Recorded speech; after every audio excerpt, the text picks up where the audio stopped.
good morning guys আৰু পদমৰ পৰা আজি লেলৈকে গৈ আছো আৰু এটা টাইম হৈ আছে 8টা আৰু এইটোৱে আছিল আমাৰ হোটেল ৰুমৰ তললৈকে গৈ আছো হোটেল ৰুমৰ তললৈকে আহিলো আৰু গোটেই বাইক লোড কৰি ললো আৰু এইখন হোটেলতে আমি আছিলো আৰু এতিয়া গৈ আছো আমি লেলৈকে তো লগ পাই আছো গাইজ মটৰ লগত গাইজ আমি হোটেল ৰুমৰ পৰা ওলাই আহিলো আমি পাদুমৰ পৰা লেলৈকে গৈ আছো পাদুমৰ পৰা লে হ'ল 190 কিলোমিটাৰ ঠাণ্ডাৰ সিজনত এইবিলাক গোটেই বৰফ হৈ যায় গোটেই নৱেম্বৰ ডিচেম্বৰতো ইয়াতে আহিবই নোৱাৰি ইয়াতে লোকেল মানুহ সুধিছিলো আমি ইয়াতে এতিয়া মানে ব্ৰাউন দেখা পাই আছো ঠাণ্ডাৰ সিজনত মানে অকল আমি গোটেই বগাই দেখা পাম গোটেই বগা ইয়াতে এন্ট্ৰি কৰি ললো আৰু ইয়াতে দাদাজনে কৈছে যে আগত এটা আপ এটা আছে সেই আপটোৰ পৰা মেক্সিমাম বাইকাৰছে ঘূৰি আহে আমাক কৈছে কি তুম লোক वापस मत आना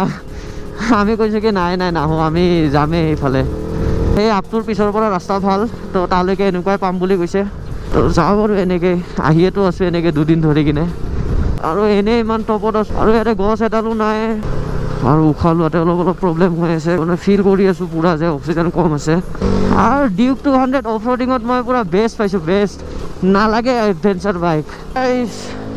পুৰা আপ এইটো উঠি গ'লো most dangerous road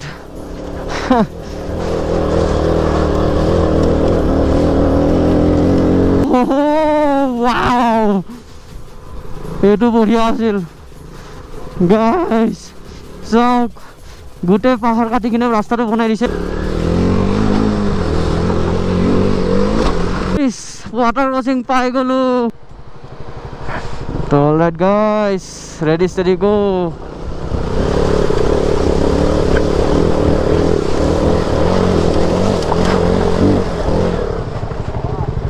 ষ্টিভ এটা আছে সেই ষ্টিভটো আমাক দুদিন ধৰি কিনে ভয় খুৱাই আছে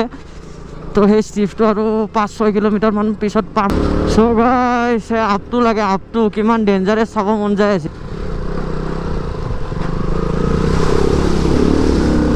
বহুত বেছি দ আছিল প্ৰব্লেম এটা হ'ল যিহেতু পানী লাগিলে শ্লিপ খাই যায় কাৰণ মোৰ বেকা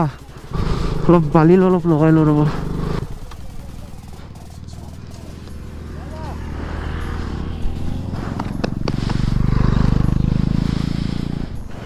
1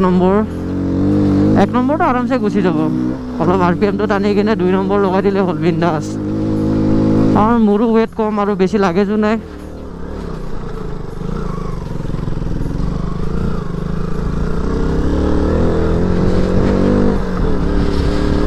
এটা আপ না পাহাৰখনে Steve Takiya I am coming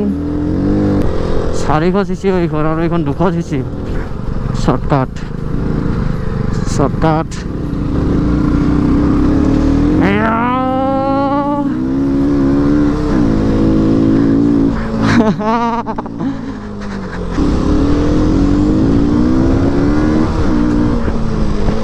ৰাস্তাৰ স্পীডত চলালে নহয়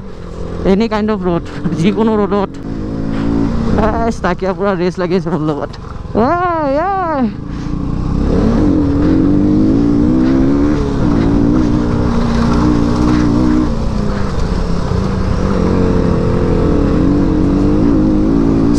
cc versus 200 cc yes চলোৱাৰ ওপৰত ডিপেণ্ড কৰে গাইজ গোটেই কুলেন দি গৈছে গোটেই কুলেন সব পুৰা গৰম কুলেন কেনেকুৱা আৱাজ ওলাই আছে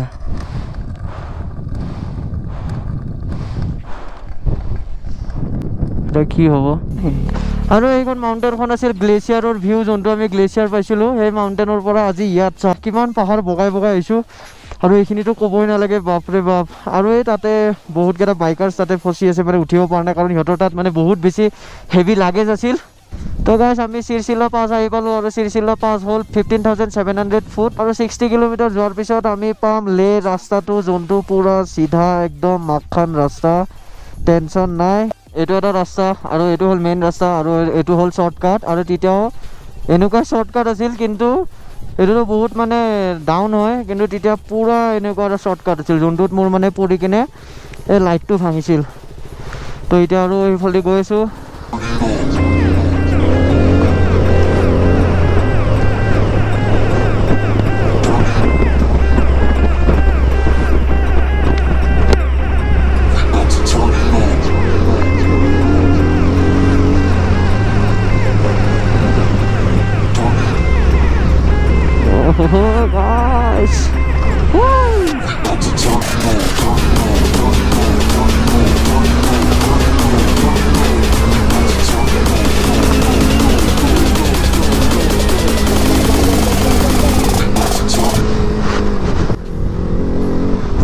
উৰাই উৰাই আহিছোঁ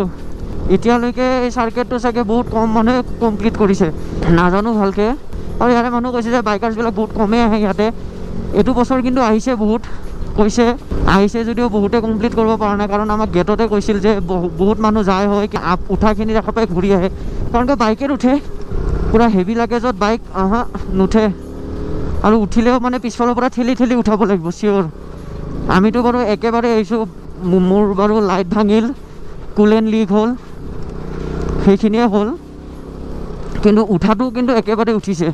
ৰখি যোৱা নাই এক ফেইল চাওক 5.5 কিলোমিটাৰমান আগত ভাল আছিল আৰু ব্ৰেক ফেইল ব্ৰেকে নালাগে চাওক আমি কেনেকুৱা এটা লোকেশ্যনত আহি পাইছোঁ পুৰা দুটা চাইডে শিল পাথৰৰ পুৰা মাউণ্টেইন আৰু মাজে মাজে গৈ আছোঁ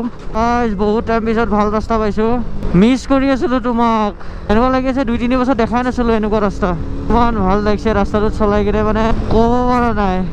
তো আমি ৱাংলা আহি পালোঁ আৰু 1 ঘণ্টামান বাইক চলোৱাৰ পিছত পাম মেগনেটিক হিল আৰু আপোনালোকে ওপৰত চাব পাৰে লে 106 লে 106 খালচি তো গাইছ ইয়াতে এণ্ট্ৰি কৰাব লাগিব আৰু এটা কথা হ'ল যে পাপুৱে আমি এণ্ট্ৰি কৰি থাকোঁতে পাপুৱে কৈছিল যে তাৰ বোলে টোপনি লাগিছে লেটছ গো গাইছ আমি এতিয়া পাপুৰ টোপনি ফাটাম পাপু পাপু টোপনি লাগি আছে নেকি এই ল ফাটিল টোপনি এইটো লাইটটো চাওক কি অৱস্থা এইটো লাইট গোটেই অৱস্থা বেয়া এইটো কিবা এটা যোগাৰ কৰিব লাগিব লাইটটো এনেকৈ যাই লাভ নাই অফ কৰি থৈ দিওঁ আৰু এইটো কিবা এটা যোগাৰ কৰিব লাগিব আগত যাই কিনে